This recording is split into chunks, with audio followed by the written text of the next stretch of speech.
Dodgers make sneaky move under the radar. And you know what? This is what they do. The Dodgers do just the things that you may think that's nothing and not even consequential at all, but it turns out to be. And Dodgers make another sneaky move. Brad J with you here on your Saturday. Got Dodger baseball kicking off tonight, but I'll tell you what, you know what to do. If you have not subscribed to Dodgers Digest, what are you doing? Come on now. Subscribe and like. Let's get down to the story. Let's get to it. Dodgers make sneaky move under the radar.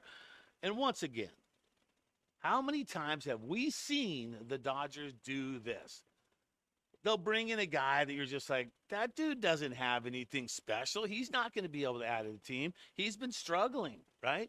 And you think that, and then somehow this is where coaching, I think, steps up. And the management, the coaching, the training staff, the medical, everything that has to do with the Dodgers, where some other teams would give up on a guy, Dodgers bring him in, and he does big things. And I feel like this next guy, and I might be picking this a little bit more heart-wise, but I don't know, man. I don't know. Let's talk about it right now. Dodgers pick up Noah Davis, and you're like, Noah Davis? Who's this guy? Well, Noah Davis graduated from UCSB. That's in Santa Barbara, and been to a lot of parties there in my younger days. Actually threw out a couple first pitches for UCSB. UCSB, Noah Davis, he graduated from there. He went on to the Rockies, played there, had a Tommy John surgery, I think in 2019 or something like that. I'm not sure the exact date. One Tommy John. And then went to Boston, and the Dodgers pick him up on cash consideration. So not trading for anyone. And he'll go to the 40-man roster. So he'll start things off in OKC. And you're like, once again, you're like, Brad J., are you high? Why is this even a story? Because these are the stories that the Dodgers do. They make a move to a guy who's maybe not at his full potential, and they teach him how to be at his full potential, and they use him for what he can do for the team. And he's homegrown, Newport Beach. You know, that's where he went, I think went to high school at Newport and then went to UCSB in Santa Barbara for college. And I mean, to me, it seems like could be one of those stories. California boy comes in and does good. So he's on the 40-man roster, all right? No big deal, right? The team has acquired him. Noah Davis for Boston for cash. Not sure how much that was. He reports directly to AAA. He'll take a spot on the 40-man. Right-handed pitcher Emmett Sheehan was now moved to the 60-day IL so they can make room on the 40. So he's on the 40-man, and he's able to be part. Where has he been? Well, as I was saying, 27 years old, 11th round pick. See, 11. So he was in a very solid round, almost top 10 round pick for the Reds, 2018. Traded the Rockies in 21, and that's when he made his debut in 2022. So still a young dude in his 20s, right? He's got a lot ahead of him. He's got a strong upside. But once again, this is what I talk about when you talk about Dodgers making these decisions and getting guys that might need a little bit of help, right? That might need a little bit of coaching.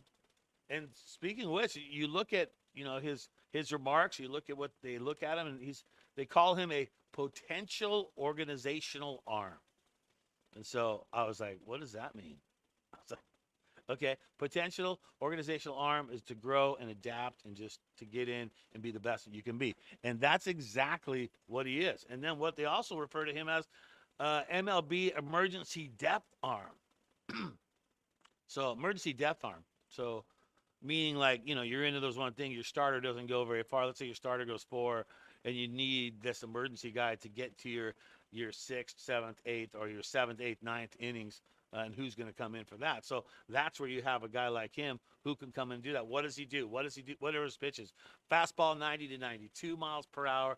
Does have a sinking fastball that has a couple of ticks better on the velocity side, but he's not a velocity pitcher. Guy can throw 95 sinking fastball. He definitely relies more on the movement of the ball than his velocity. His changeup 81 to 83. That is about where he's at. That one sweeper 77 to 79.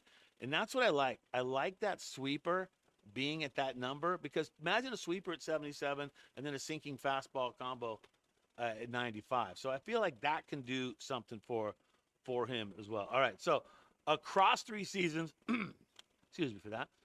With Davis has thrown 51.1 innings, sporting a 7.71 ERA, 43 strikeouts, and 23 walks. So, liking that number, that's you look at the 43, only 51 innings. Okay, you'd like to see him slow down on those walks a little bit, but I think the Dodgers can do something with him, and I think he can be what they're talking about is a major league emergency depth arm, and I think he can come in and be that guy. So I'm a fan of him. All right, there he is in his UCSB Gauchos uniform when he played for UCSB. And there's not really, I think there's like one Dodger that actually went to UCSB. But if you look at the Lakers, did you know that Brian Shaw and Kurt Rambis all went there to UCSB? So there you go. There's the little tie-in right there.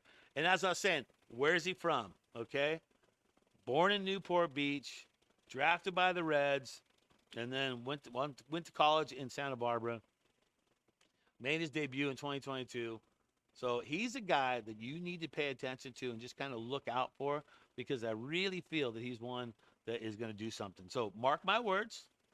And if he doesn't come up, if he's not successful when he comes up, shoe time. Drinking coffee out of my shoe. Because this guy, when he gets up, trust me, I got a feeling about this one, man. I got a feeling about this one. All right, of course, with the game tonight, Sasaki takes the hill for the Dodgers.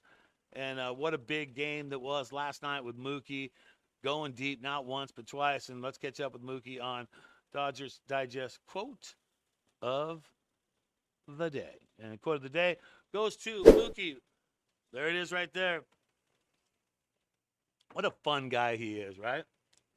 Here's what he was saying about last night and how big that was for him.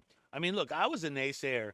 I'll go out and apologize right now. I'll apologize right now. If Mookie was at my house right now, I'd say, Mookie, sorry, I was kind of a naysayer with you being sick. I didn't think you're going to strike that hard, and you came out and you swung for the fence and you put 2 over. So big ups on you, Mook. That was special. I know it sounds selfish, but more for me. I was really proud for myself for coming in and playing underweight. And when I first read that, I was like, well, is that a big deal? And then he goes on to say, not that it's a big deal playing underweight, but just the fight I've been through. And look, he wasn't able to eat for a freaking week. The ups and downs, the nights I'm crying because I'm sick and my wife is holding me. And that is where the emotion comes from. And that's where you can see the emotion. There's his face right there when he did it.